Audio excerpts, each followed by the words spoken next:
Hey guys, MrWaheedulHaque back on another video. Today I'm going to unboxing for you the Draper Rubber Wheel Chocks. So this is £12.35 on Amazon, and I was looking around for wheel chocks anyway, because I'm planning to do some we're changing the alloys on the Astra.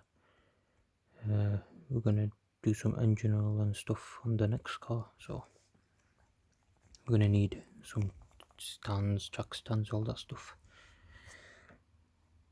So I was looking for wheel chocks as well. So they're roughly priced around £12, all of them. Couldn't find any cheap ones apart from the ones from China where you have to wait for a couple of months, but the price difference was about £3. So for £3, is it worth waiting 2 months? Not really for me. So I thought, why not? I'll just pay a bit more for a good brand as well. Draper's a good brand.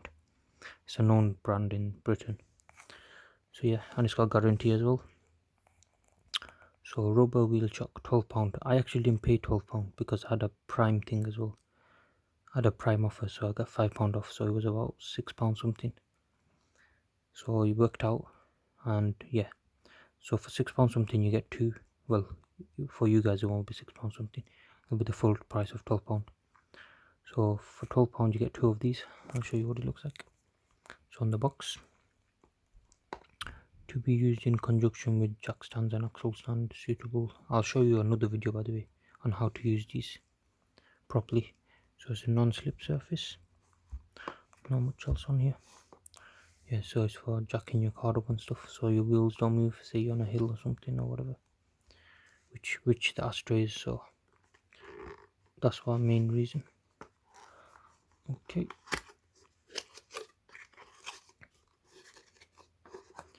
right, let me take this out now. I just have to tilt it off and put it out, if it even comes out. Okay, I'm gonna have to pause the video for a second. Okay, I've got it out now.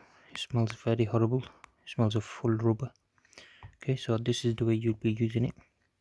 So here's where the grip of the teeth will grip the tire. Basically, it's very grippy, as you can hear. So yeah, so what you do is wedge it underneath the wheel very tightly, so it'll stay like that. And the bottom, as you can see, is also gripped like this. There's also a hole here. I'm not sure what the hole is for. Maybe it helps. Who knows, actually, it might help or not. So yeah, you get two of them, and the package like this, upside down like that. So just, I don't get how this fits in the box, but somehow it does. Yeah, it's just about the right size, isn't it? Yeah, so that's how it's packaged in the box. So yeah, for £12, I don't know about this. Also, the width is not very wide. Like, it's not the full length of your tire, so you will have to put it in the middle of the tire. So make sure you do that. I'll make a video on how to use this anyways. But yeah, this is the unboxing. They're pretty cool, to be honest. For the price, they're quite expensive because it's just rubber. But that's the guide price. That's all of them are like that. But the quality seems pretty good. Here's a bit. It feels like some kind of lubricant on there. Can you see it's shining? Feels a bit. So yeah, I'm gonna have to wash my hands. Seems like some sort of oil or something. I don't know. God knows, guys. So yeah, I'll make a video on how to use these properly, and then yeah, you'll see some alloy videos on Labib's car, the Astra, and yeah. Thank you guys for watching. Please subscribe to my channel. See you guys next time. Goodbye.